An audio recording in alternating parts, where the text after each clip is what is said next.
Hello and welcome to Freedom Through Astrology, where we're giving you the keys. This is the weekly forecast for a weekly astrological forecast for the week of April 1st through April 7th. Like I said, this is freedomthroughastrology.com. I'm your astrologer. My name is Donald Patak. There's my email for any questions you may have, and this is a standard YouTube copyright. Keys to the reading. Like I said, this is the weekly forecast. I read astrology just a little bit different than what you're going to hear in the mainstream. First of all, I read the visible sky, also known as sidereal astrology. Um, many other astrologers read what's called tropical astrology, which fixes the signs to seasons. I'm in the ancient times, the astrologers and astronomers were one and the same. So I'm going back to that tradition of saying, okay, where is it really in the sky? Because there's a 25-degree difference that tropical is ahead of sidereal. Secondly, I'm using the natural size of the signs. Again, there are astrologers who will make all the signs, all the constellations the same size.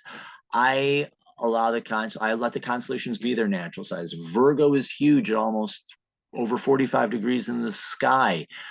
Aries is less than 25. I mean, the constellations are all different sizes. I'm leaving them that way.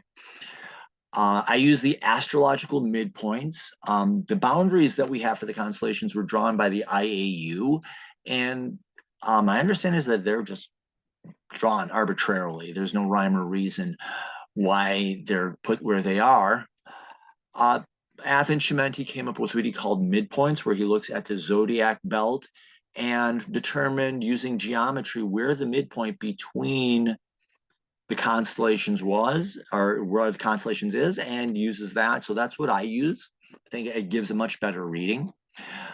In a step back to history, I use 13 signs. The sign that was removed is called a fucus. It's the wounded healer. It's where you're wounded in your life so that you can heal yourself and then heal others. There is a tradition for this, and yes, it's right there. I apologize if I'm a little off. And the weather front going through today hit me with a headache, and my one eye is like pounding. It's the it's bloodshot too a little bit, but hey, that's life. Back to this. What I'm reading for you are the weekly transits. These are the lessons for everyone as a whole. It is possible to apply these to you. I'm not using the houses. It's only planets in a sign. I'm not taking them to the houses. That would take forever in a day to read. I will do that for you on my website. If you order a consultation, I will do that specific recording for you. But these are just the general lessons for all of humanity at this time. And last but not least, I read using evolutionary astrology, which says that the planets, the signs, the constellations are all teachers and they have lessons to teach us. And so I'm hopefully explaining the lessons. First of all, the ideal outcome, what would be a good or beneficial outcome, and then the shadow outcome, which is, humans have freedom of choice. We can choose to do good, we can choose to do otherwise. And so I honor that, and each planet, each constellation has lessons, and you can choose how you want to work with it, with those lessons. This is the weekly transit report for April 1st through 7th, 2024. So this is the day right before the great eclipse of 2024. So everything that's happening this week is really setting up for the eclipse. The moon is traveling from Sagittarius through Pisces, and that's where we will be having the eclipse, is in Pisces. Begin the week with Mercury in retrograde, which is a time of reflection. That's all retrograde means, is reflection. It's not a time of panic or anything. It's reflection, to be thinking about yourself and how you're working with the energies. The sun is actually very busy this week working with the nodes and Chiron. The nodes are destiny points that help you evolve and grow into your higher self, ideally. Venus is active this week, so relationships and creativity, working with Neptune for spirituality and inspiration, and Pluto, transformation. Let me pull this down. And as you can see, Nicely this week. Yeah, the transits are all very steady. I thought I had this way over here and I didn't. But as you can see, I mean, it's the transits are all very, very nice and evenly spaced throughout the week. So it's a very even and flowing and steady week in that respect.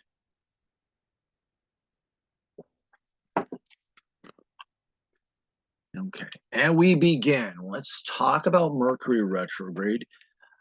Mercury is in Pisces. Mercury is the planet of it's stationed direct before going retrograde, which means that it is standing still before it appears to change direction. Come on, Ghost, get down. And I do have a cat on my lap. It's Ghost again. I have no idea why he likes being here during the astrology readings. But Mercury is about learning and communication, being open to new information and new ideas. Pisces is about learning transcendence, seeing things from a higher perspective.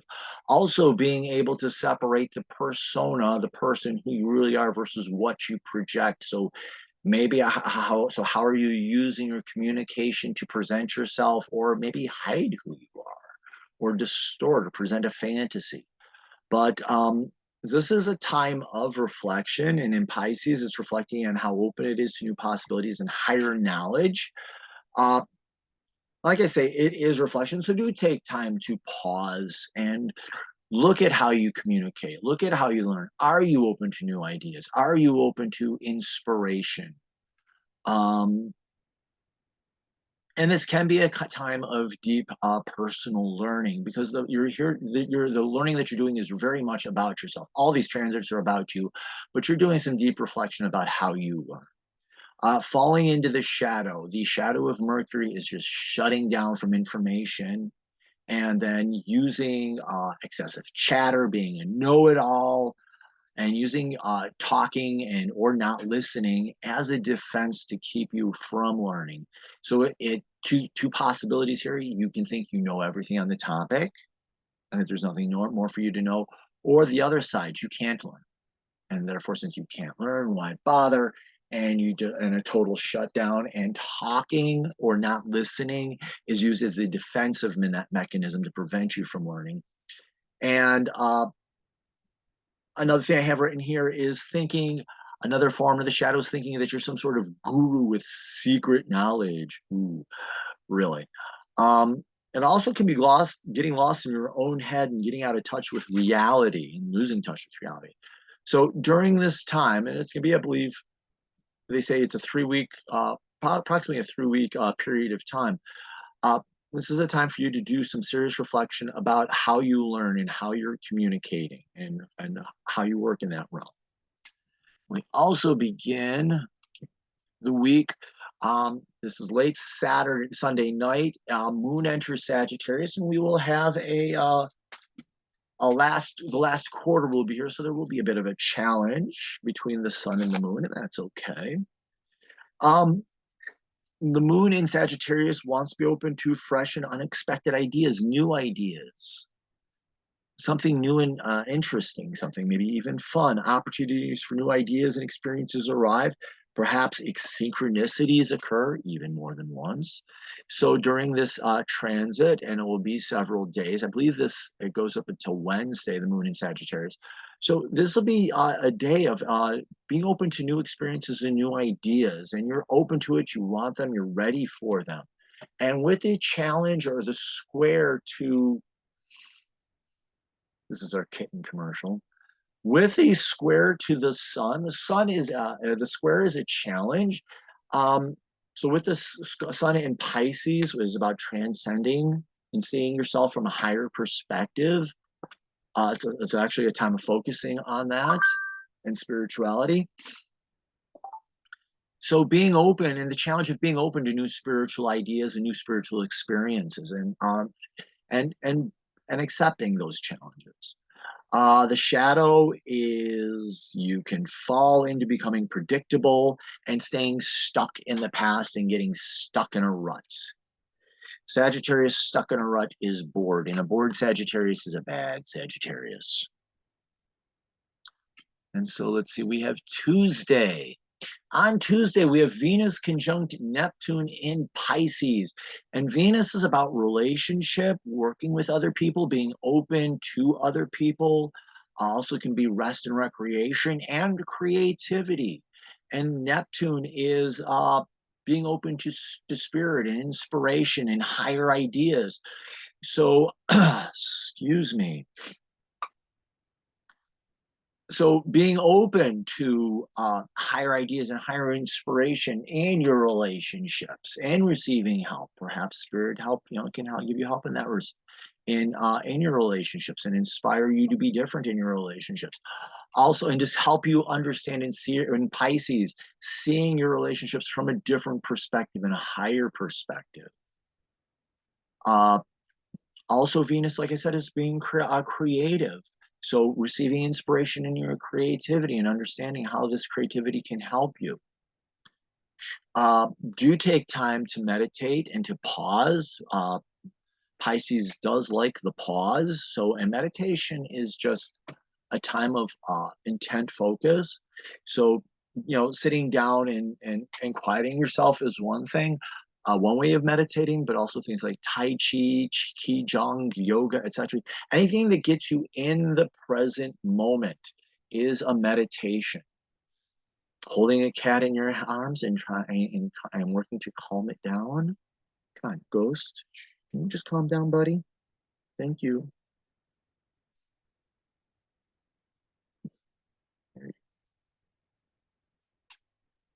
There we go. Okay. All right. Seeking also opportunities to seek out spiritual guidance and in relationships. So be looking also at spiritual relationships and guidance. The shadow, falling into fantasies and illusions about your relationships or about this inspired creativity that you have, it can be very deceptive.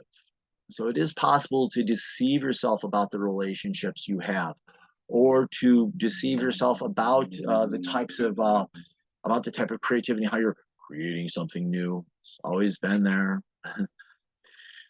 uh, so to speak.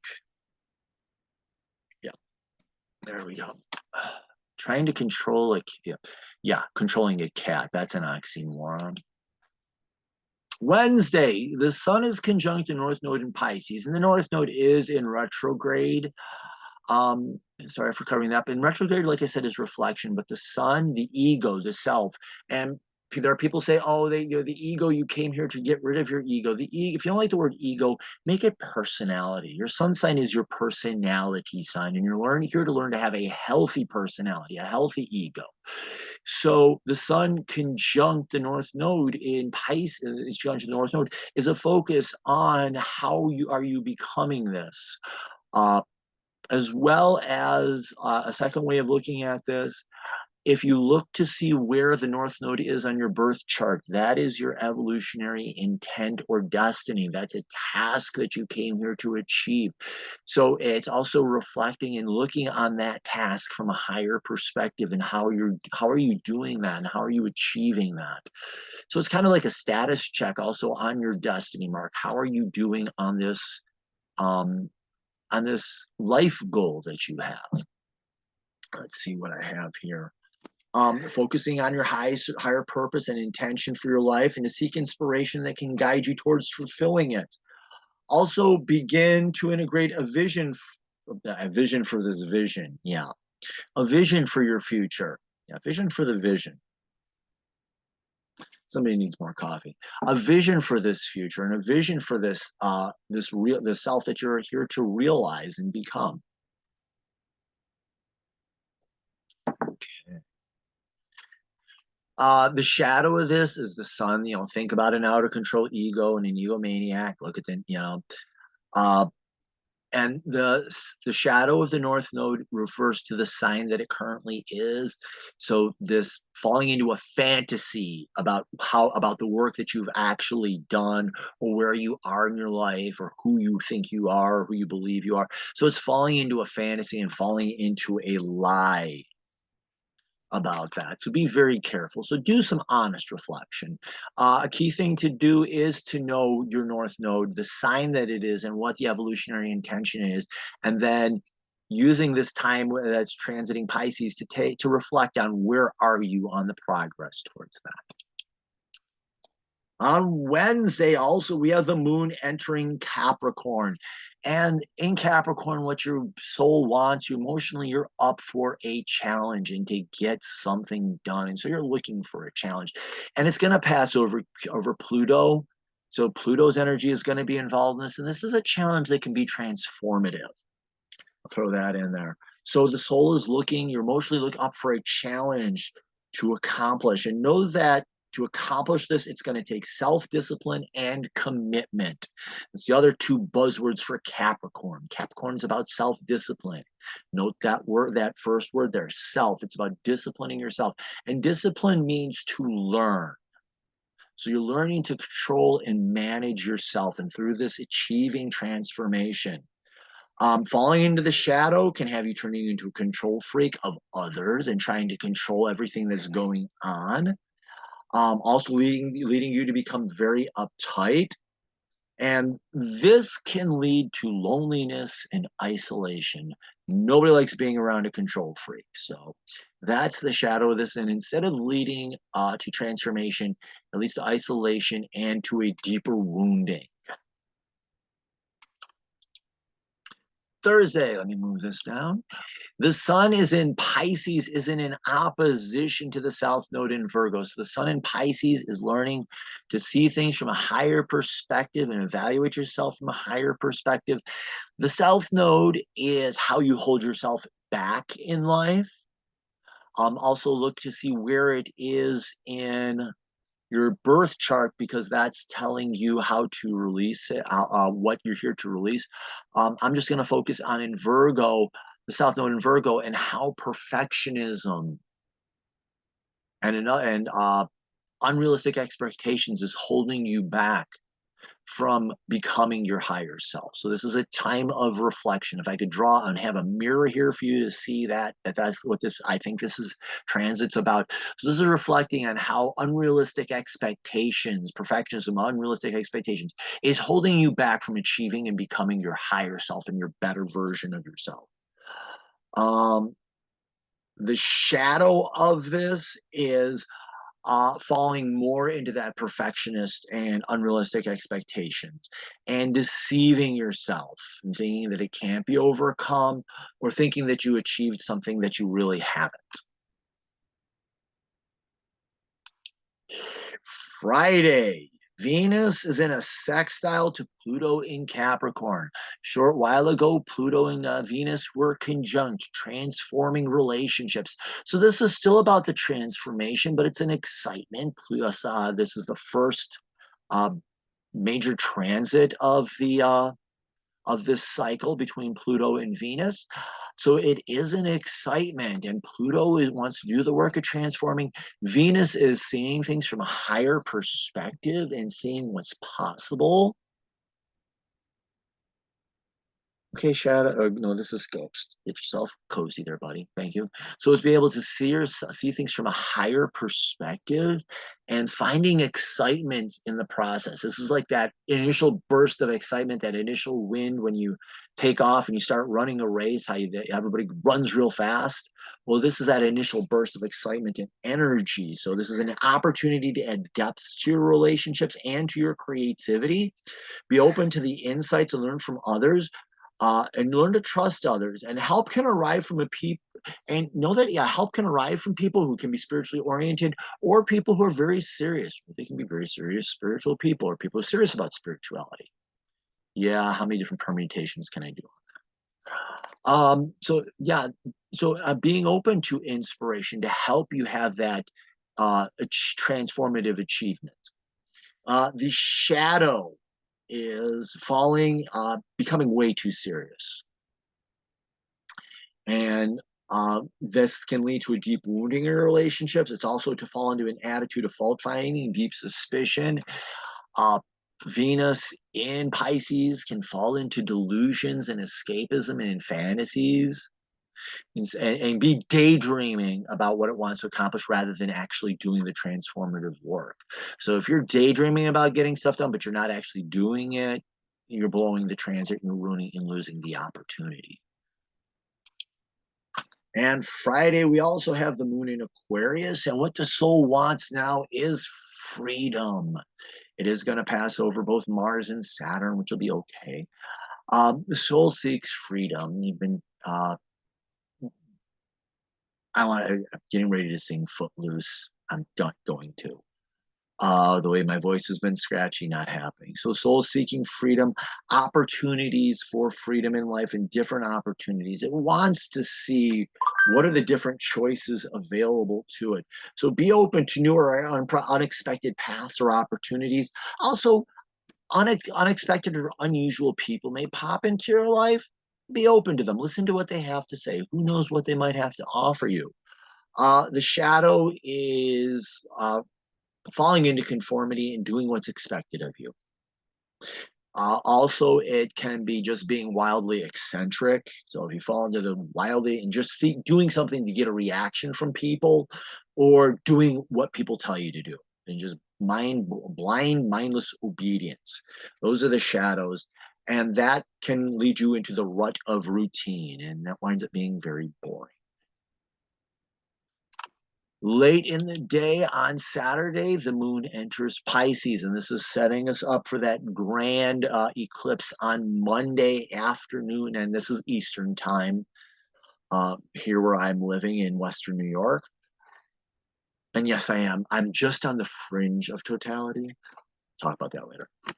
So today, on Saturday, be open to new, fresh vision for your life, new inspiration, and opportunities for spiritual growth. Your soul is open and ready for this. So yeah, and with Neptune right there as well, you know, this opportunity for spiritual inspiration that can help your soul grow and be able to see these things from a higher perspective and see your soul's growth from a higher perspective is going to be very important. The shadow in moon in Pisces, moon can be very moody and withdraw from life and isolate itself and numb itself in an attempt to escape. And that will isolate you and you'll lose out from the wonders around you and all the things that are happening and the things that people are experiencing, the things that you could be experiencing. Okay. And Sunday, and this really sets us up for the eclipse. The sun, the ego, the self is going to be conjunct or joined with Chiron, the asteroid of healing. So this is a time of healing your soul. And being able, and again, in Pisces, spiritual healing, transcend, be able to look and see the healing from a bigger perspective, in a bigger picture, and seeing how this can help transform your life and change your life. So it's a time for healing your life, especially your spirit on the spiritual level and your spiritual self. Be open to the opportunity to heal spiritual wounds and release them from your life. Pisces is also, I haven't said it, I should say this and I'll say this now. Pisces is a time of being able to release things. So this is releasing spiritual wounds from the self, and this is going to help you grow and transform yourself. It is the shadow. It is possible to become more deeply wounded and cling to these wounds and not want to let them go. And look for ways to numb or escape the pain or escape the opportunity to heal. Making the wound a part of your identity and living it out in your life can lead to isolation and loneliness. So this, the shadow, this is you becoming the wound and living it out. And the old joke is nobody likes going to a pity party. So that's our week in a nutshell. That's setting us up for the eclipse on Monday. I am looking to do let me go to the previous slide. I am looking to do a video on Friday. Ideally, I'll be able to post it on Friday, doing a full read on the eclipse and talking about eclipse safety. It's going to be a very important thing with this eclipse. Just because you have the glasses, and I was at a training, you've got the glasses, and we'll throw this tidbit out. You have the glasses. You can't just sit there and watch the eclipse from beginning to end. You can damage and strain your eyes, and you can actually burn your face. So if you're going to be watching the eclipse, have a very high strength sunscreen on, and give your eyes a break. They're saying watch for 3 minutes and then give your eyes about a 10-minute break. I did hear someone say a 3-to-1. So watch for 3 minutes, 10 minutes. And there are different ways that you can watch the eclipse using different types of viewers. So I will have that all in my video on Friday. That's my goal. Excuse me. I have a new way of doing my astrological readings, and the feedback I'm getting is incredibly positive. So when you do the reading, the first thing you're going to receive from me is a recording, and it's going to be a full recording of the reading that you order so that you can watch it, make notes, take notes, and then when we get together, you're able to guide the discussion in the way it goes so you can seek a deeper understanding about the parts that you want more information on and that you want to have a deeper understanding. So that's I'm getting the feedback I'm getting on this is that it is awesome. So you receive a full reading by recording. You get to watch that. Then we do this follow-up session. There's a Q&A session where you're asking questions and able to get that clarification without worrying that we're going to run out of time before the reading. Run out of time and not have the reading done. So you'll have a full reading, and then you'll have a time to dig deeper. And yes, the Q&A session is recorded. You can follow me on social media. I am on Facebook, Instagram, LinkedIn, and the Digital Soul Space. Digital Soul Space is a privacy-focused spiritual group. It's very similar to what you have on Facebook and Instagram. However, all your data is yours. It doesn't go anywhere. It's hosted by Mighty Networks. And there's a free and a paid version. You're saying, why do I want the paid version? You pay for these top 3. You pay for any social media with your data. They're making a mint off of it. You're not. Your data is yours, and any money that you give goes to help pay for the site and its maintenance and its upkeep. Let's see. Let me escape and go to here. And just to let people know, and the website has been getting updates and changes. I think this is getting much better. And you can see the readings. I'm giving you suggestions on how to have the readings done. And I am adding in the packages. The packages are being added in, and you're be able to learn what the packages are. And there is a discount in if you buy the single readings. They're there. If you buy a package, there's automatically a 10% discount. So there's that. If you click on the subscribe, that gets you to the newsletter sign up. You get a once a week email telling you about a major summary of the astrological events, astrological insight, exclusive subscriber only discounts, and information on live appearances and events that I may be at. If you click on blog, you can see there's the weekly transits for this week. And I do take the transits deeper throughout the week. I'll pick 1 or 2 and dig deeper. If you click on scheduling, that's where you can schedule. I do have to fix this up, but this is where you can schedule, and you can, let me pull this over here, where you can schedule and see the different readings and pick what you want. And the services is where you get the recordings. And anything, there's the quick 6 reading. If you want to see how your chart changes between tropical and visible sky, order that. I read 6 points, planet in a house, and you can see how your chart changes. And all the different readings are here as well. Do I have I've got to add those in, yes. Get those added. Yeah, we're building the site, we're making it better. I think it's much more useful to people. And the feedback, I didn't want that. It's that type of a day. So I would like to say thank you, like, follow, and share. And remember, in the visible sky, life changes. Thank you very much. Have yourself the best possible week. Look for that Eclipse video on Friday. Ideally, I would get it posted on Friday. And hope to see you next week. Thank you very much. Oops.